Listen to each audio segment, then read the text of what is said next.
In part 10 of optics या व्हिडिओमध्ये आपण काही फॉर्म्युले बघायचे आहेत, इम्पॉर्टंट फॉर्म्युले. जसं आपण लास्ट व्हिडिओमध्ये प्रिझम फॉर्म्युला बघितला होता. प्रिझम फॉर्म्युला त्याचं डेरिव्हेशन तुम्हाला 11वीला विचारलं जातं, पण प्रिझम फॉर्म्युला हे इम्पॉर्टंट आहे. Refractive index of material of prism, refractive index of material of prism sine A plus delta M upon 2 divided by whole divided by sine A by 2 हा prism formula होता. And the prism was normal prism. Prism हा normal prism ज्याच्यामध्ये A is nearly about 60 degree, म्हणजे जो आपण लॅबमध्ये वापरतो angle of prism और refracting angle of prism is 60 degree. तर या प्रिझमसाठी हा refractive index of material of प्रिझमचा फॉर्म्युला म्हणजेच prism formula.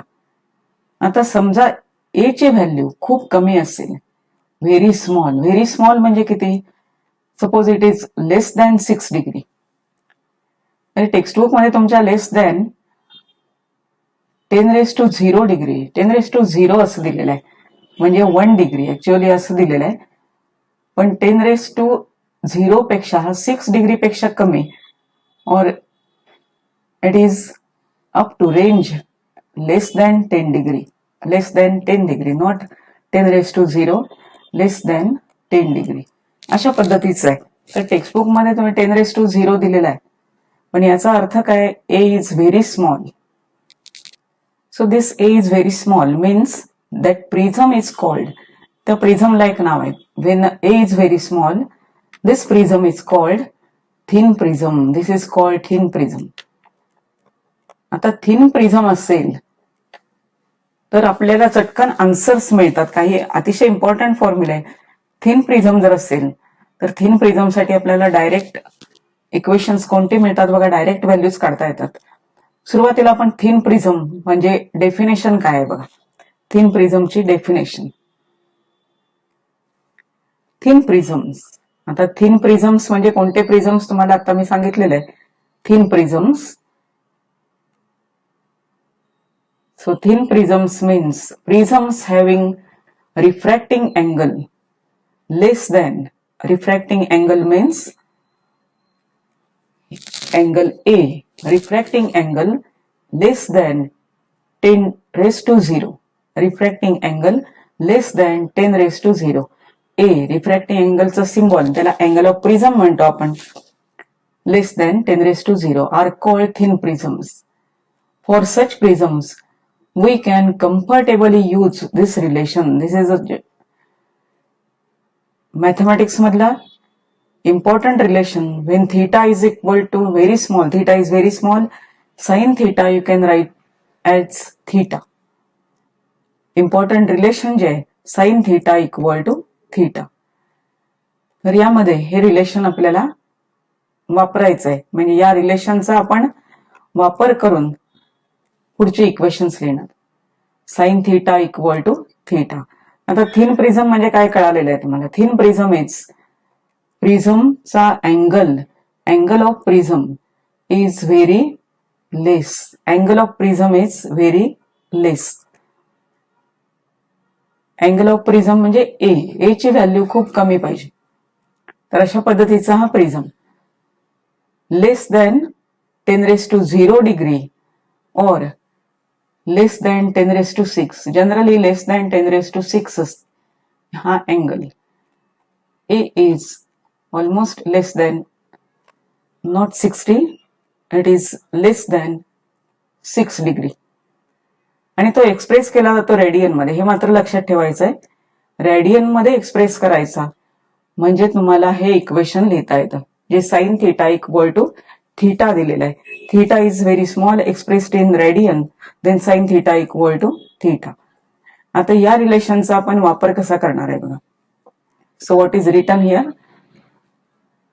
For such prisms to deviate incident ray towards the base during both refraction, it is essential that I should also be less than 10⁻⁴ degree, so that all other angles will also be small. तर यामध्ये सगळे angles हे small होतात जर ए ची value कमी असेल आणि तो जो रे आहे तो बेसला काय व्हायला पाहिजे, बेसकडे आला पाहिजे, टुवर्ड्स बेसकडे रे येण्यासाठी, रिफ्रॅक्टेड रे येण्यासाठी अँगल ऑफ इन्सिडन्स कमी पाहिजे. So angle of incidence should be less than 10 degree. म्हणजे हा कमी आहे त्यामुळे हा सुद्धा कमी असला पाहिजे. दिस इज लेस दॅन 6 डिग्री.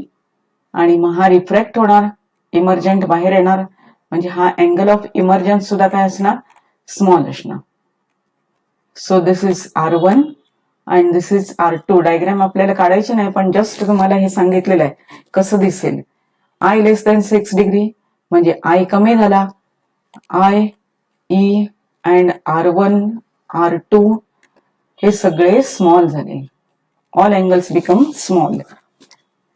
जर अशी सिच्युएशन असेल तर आपण काही आयडेंटिटीज लिहू शकतो. कोणत्या आयडेंटिटीज बघा.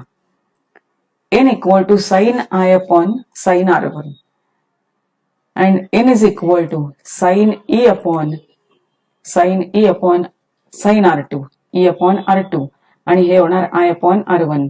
हे रिलेशन वापरलंय. पण हे दोन फॉर्म्युले कसले लिहिलेले आहेत.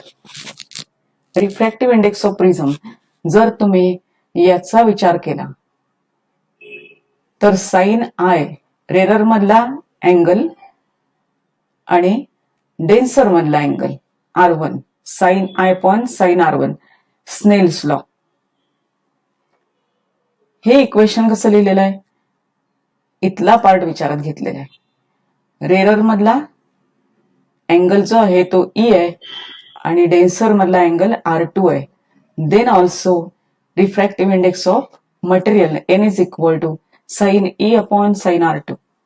अँगल्स कमी असल्यामुळे हे काय झालंय, I upon R1, E upon R2. So I is equal to nR1, I is equal to nR1 and E is equal to nR2. I ची व्हॅल्यू आणि E ची व्हॅल्यू मिळाली. नेक्स्ट सॉल्व्ह करायचं आहे. I प्लस E काय होणार, I plus E nR1 plus nR2, n common घेतलेला आहे, R1 प्लस R2 ब्रॅकेट मध्ये लिहिलेलं आहे. आणि हे इक्वेशन काय लिहिलेलं आहे, this equation is A plus delta, जे आपल्याला इक्वेशन अगोदर मिळालेलं आहे. I plus E, A plus delta equal to I plus E. हे इक्वेशन आपल्याला मिळालेलं आहे. A plus delta equal to I plus E. हे इक्वेशन वापरलेलं आहे. A plus delta equal to I plus E. I plus E च्या जागी n R1 plus R2 bracket मध्ये. So this R1 plus R2 ची व्हॅल्यू काय येणार, R1 plus R2 equal to A. कारण हे सुद्धा आपल्याला इक्वेशन मिळालेलं आहे. A इज इक्वल टू, सगळे पूर्वीचे इक्वेशन्स आहेत, R1 plus R2. So instead of R1 plus R2 write A. So this is equal to A plus delta. Transfer this A on the left hand side, n into A minus A. So A should be common. And here it is delta. So the equation is written here. Delta is equal to A n minus 1. हा formula मिळाला thin prism साठी. Angle of deviation, this is also minimum angle of deviation for thin prism. It is equal to refracting angle of prism material refractive index minus 1 याला multiply केलेला आहे n. आता इथं जो ray of light वापरलाय, हा ray of light आपण काय कन्सिडर केलेला आहे, आपण रे ऑफ लाईट कन्सिडर केलेला आहे मोनोक्रोमॅटिक लाईट. आपण रे ऑफ लाईट कोणता कन्सिडर केलेला आहे, मोनोक्रोमॅटिक लाईट. म्हणजे हा लाईट आपण मोनोक्रोमॅटिक घेतला होता, सिंगल कलरचा. So refractive index is fixed for single colour. समजा कलर्स वेगवेगळे असतील, समजा हे कलर्स वेगवेगळे असतील, हे कलर्स वेगवेगळे आहेत, म्हणजे व्हाईट लाईट समजा आहे. So if this light is white light, मग काय होणार आहे, डिस्पर्शन होणार, प्रिझमने डिस्पर्शन होणार, कलर्स वेगवेगळे मिळतील. आणि जर कलर्स वेगळे असतील, डिस्पर्स झालेले असतील, तर प्रत्येक कलरसाठी एन ची व्हॅल्यू डिफरंट असणार. हे अगोदरच तुम्हाला सांगितलेलं आहे अगोदरच्या व्हिडिओमध्ये. Refractive index of material depends upon frequency. प्रत्येक कलरची फ्रिक्वेन्सी वेगळी, त्यामुळे प्रत्येक कलरसाठी रिफ्रॅक्टिव्ह इंडेक्स इज डिफरंट. फक्त मोनोक्रोमॅटिक साठी तुम्हाला सिंगल इक्वेशन लिहिता येईल. Otherwise for each colour you have to write equation for each colour delta V A N V -1 violet colour साठी, delta R A N R -1 if this light is not monochromatic. So see the next, angular dispersion and mean deviation. If polychromatic beam is incident upon prism, the emergent beam consists of all the individual colors angularly separated. म्हणजे तुम्हाला dispersion मिळणार. अँग्युलरली separate होतात, वेगवेगळ्या अँगल्सने ते separate होतात, त्यालाच म्हणतो आपण अँग्युलर डिस्पर्शन. ही डेफिनेशन आहे अँग्युलर डिस्पर्शनची. This definition is for angular dispersion. This is angular dispersion. वेगवेगळ्या अँगल्सने सेपरेट होतात. म्हणजे जर तुम्ही डेफिनेशन असे लिहिली,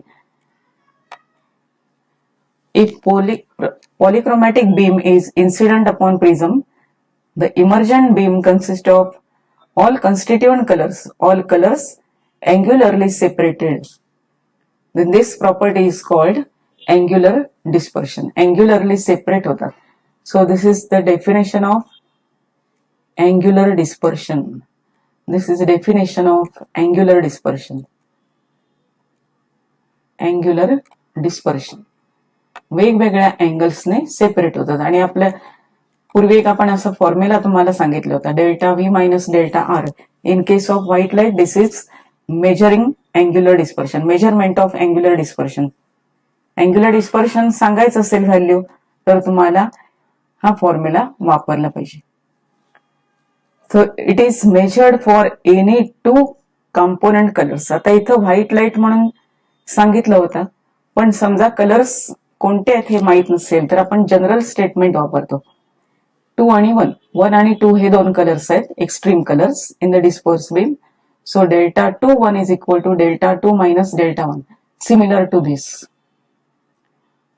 दिस is angular separation between 2 extreme colours in case of white light. White light मध्ये समजा व्हाईट लाईट नाही, दुसरे कोणते कलर्स असतील आणि त्याच्यामध्ये वेगवेगळे कलर्स डिस्पर्स झाले तर आपण त्या कलर्सना नंबर दिले. सेकंड लास्ट आहे आणि फर्स्ट आहे तो 1 colour. So delta 2 minus delta 1. Normally we do it for extreme colours. Violet आणि रेड एक्स्ट्रीम कलर्स आहेत. For white light violet and red are the extreme colours. So delta V R is equal to delta V minus delta R.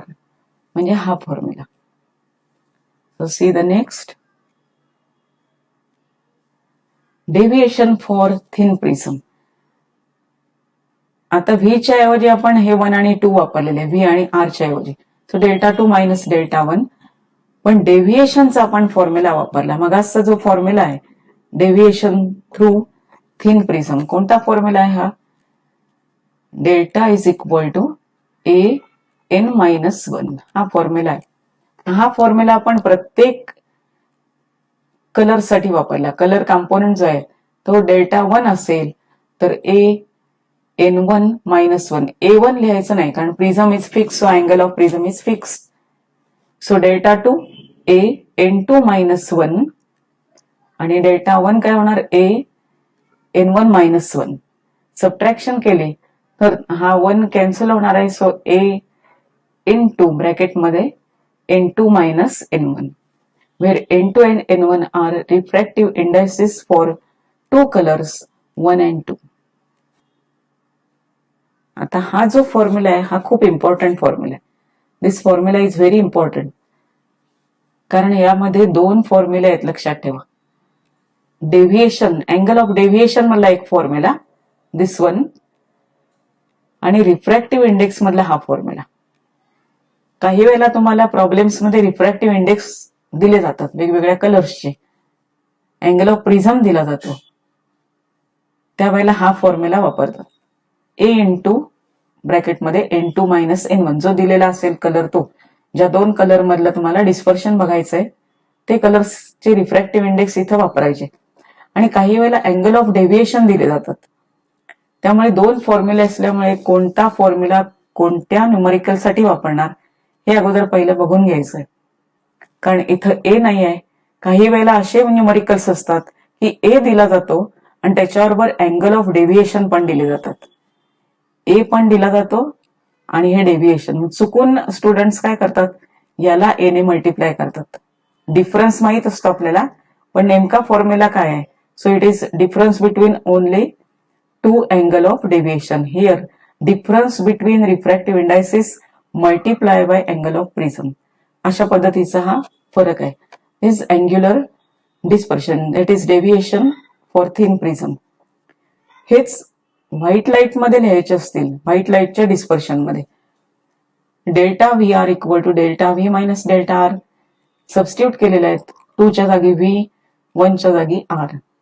Deviation of yellow colour म्हणजे मीन colour. मीन कलरचा तुम्हाला अशाच पद्धतीचा formula लिहायचा असेल तर आपण डेल्टा वाय घालणार आणि इथं काय लिहिणार आहे पण हा formula delta Y is equal to A N Y minus 1 म्हणजे हा फॉर्म्युला. पण समजा जर तुम्हाला डेल्टा व्ही आणि डेल्टा आर दिलेले आहेत, डेल्टा वाय दिलेला नाही आहे, तर तुम्ही काढू शकता delta V plus delta R upon 2. हा फॉर्म्युला कशासाठी लागणार आहे तर पुढचा एक नवीन कन्सेप्ट आहे डिस्पर्सिव्ह पॉवर. त्यासाठी तुम्हाला हा फॉर्म्युला लागणार आहे. म्हणजे जर डेव्हिएशन पाहिजे असेल मीन कलरचं म्हणजे मधला कलर, येलो कलर आपण साधारणतः मीन कलर धरतो, तर त्यासाठी तुम्हाला असं इक्वेशन मांडता येईल delta V plus delta R upon delta 2. तसं एन वाय साठी पण काय करता येईल, एन वाय साठी पण असं लिहिता येईल. मीन कलर आहे त्यामुळे this can be written A N Y आहे, तो एन व्ही माहितीये, एन आर माहितीये, mean colour so this is upon 2 minus 1. अशा पद्धतीचे हे फॉर्म्युले वापरायला लागतात. See the next dispersive power omega of material. Dispersive पॉवरचा अर्थ काय, पॉवर आहे ability of an optical material to disperse constituent colours is its dispersive power.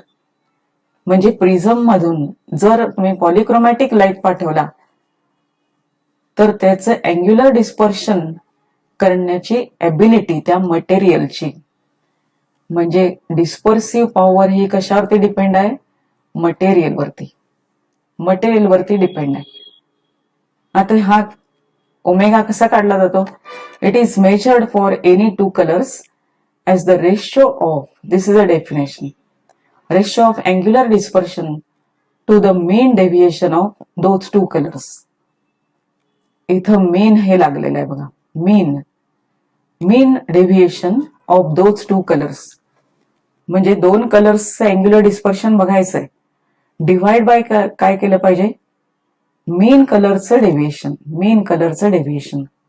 आता in case of dispersion of white light dispersive पॉवरचा formula, delta मधला formula delta V minus delta R upon mean कलरचं deviation म्हणजे delta Y लिहिलेला आहे.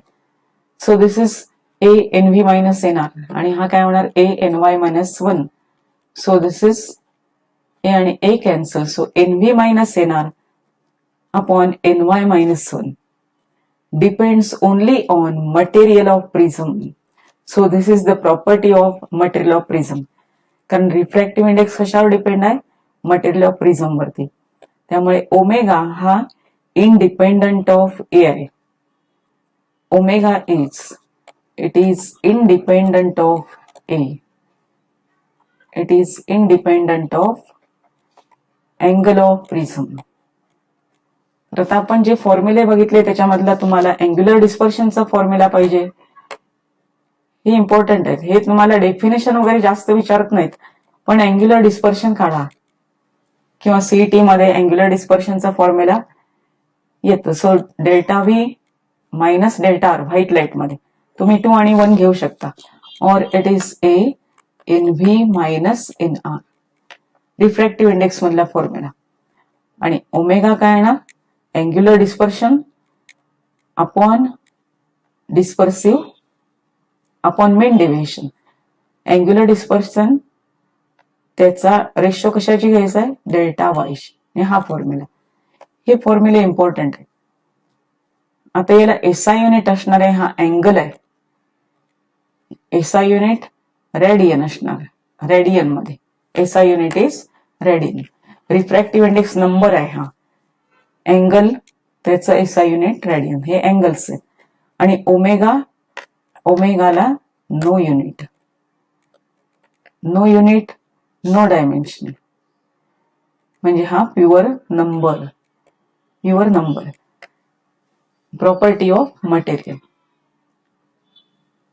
तर हे फॉर्म्युले लक्षात ठेवा. फॉर्म्युले जास्त इम्पॉर्टंट आहेत न्यूमरिकल्स साठी, आणि शक्यतो याच्यावरती न्यूमरिकल्सच येतात.